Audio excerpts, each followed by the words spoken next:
In this installment in Professor Bob Tricker's lecture series on corporate governance, the focus turns to the boards of directors in contemporary organizations. Professor Tricker contrasts connected and independent directors and assesses the strengths and weaknesses of different board structures. I'd like to share with you some insights into the different ways that the very word director can be used. In the process, we'll distinguish the independent non-executive director from the non-executive director who has some connection with the company. We'll also look briefly at the chairman and the chief executive roles, and then coming to the major component of this presentation to talk about alternative board structures, focusing on the different unitary boards, so-called, of different size, different dimensions, and distinguishing that from the supervisory, or sometimes called two-tier board. That will bring us on then to talk about the standing board committees that are required by practically all of the codes of corporate governance around the world, the audit committee, the nominating committee, and the remuneration committee. But focusing first of all on the very word director. It trips lightly off our tongue, but it can mean quite a lot of different things to different people. Let's consider. An executive director, fairly clearly, as we saw from the second lecture, is a director who is part of top management. He's in the management triangle, but he's also on the board, an executive director. Those directors who are not within the management triangle, but in the circle of governance, are called, not surprisingly, non-executive directors.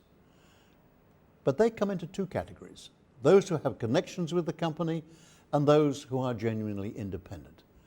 The distinction is important because the codes all focus on the importance of the independent non-executive director. Then there are many other phrases that get used in the context of the director. Let's consider them one by one. First of all, the independent non-executive director. That is a director with no relationship with the company other than the directorship and perhaps a small insignificant shareholding that could affect or be seen to affect the exercise of independent and objective judgment. The connected non-executive directors, who, not surprisingly, is a non-executive who is seen to have some connection. What sort of connection? Could be perhaps a retired executive of the company who on retirement is invited to join the board as a non-executive. Good idea perhaps, he has a wealth of experience, he knows the company, he has a network of appropriate contacts. But such a non-executive director is not independent. He's connected. Similarly, a relative of the chairman or the chief executive officer would be considered to be connected. Or the nominee of a large shareholder. We'll talk about nominee directors more in a moment. But that is a director who's been appointed by perhaps a major shareholder or a bank who has a major investment in the company to look after their interests. Maybe the representative of a significant supplier or distributor, another good reason to have them on the board, but they're connected, not independent. Representative of a major financial partner, a retired partner of the firm's auditor in most jurisdictions would be allowed to be on the board. Obviously, the auditor himself has to be independent and cannot be a director. But a retired partner in most jurisdictions would be allowed to join the board, but would be seen to be connected.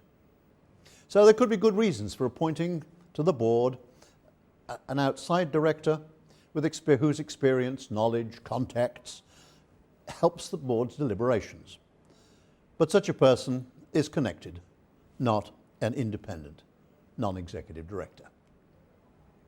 Now looking at some of the phrases in more detail, an outside director is a phrase used in North America. It means just what we mean in the rest of the world by a non-executive director. Indeed, in the United States, the phrase outside director is usually used to imply an independent, non-executive director. Managing director is a phrase that doesn't appear widely in the literature or the company law, used more typically in Britain and those company law jurisdictions which derive their company law from the original English law. Managing director means the director who is managing the company, typically the head of the management hierarchical pyramid in management and on the board. A shadow director is quite interesting. A shadow director is a person who is not actually a member of the board. He's not formally been appointed to the board. But a shadow director is a person who is outside the board but influences the deliberations of the board in such a way that they are acting in his or her shadow. In most company law jurisdictions, including Hong Kong, where that happens, the shadow director can be held responsible as though he or she were a member of the board. How could such a situation arise? Let me give you an example from Hong Kong.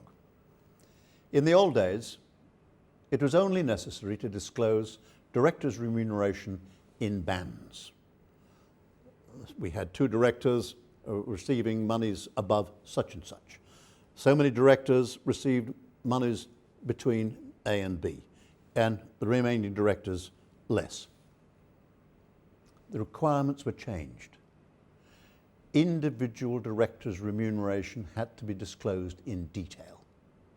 There were some members of the board at that time who really didn't want to have that information disclosed and left the board. No disclosure necessary. However, if that person had such an influence on the board that the board members continued to be under the shadow of that person, then that person is a shadow director. Nominee director I mentioned a few moments ago, a director appointed by typically a large shareholder with the idea of looking after their interests. Actually, a really difficult position in practice. As I said in the second lecture, all directors on a board have equal responsibility. Their job is equally to be concerned with the interests of all the shareholders, majority shareholders, minority shareholders, and not to distinguish and look after the interests of one particular shareholder. Nominee director, therefore, can find himself in the difficult position of being part of the board and being responsible with the other directors for the interests of all the shareholders,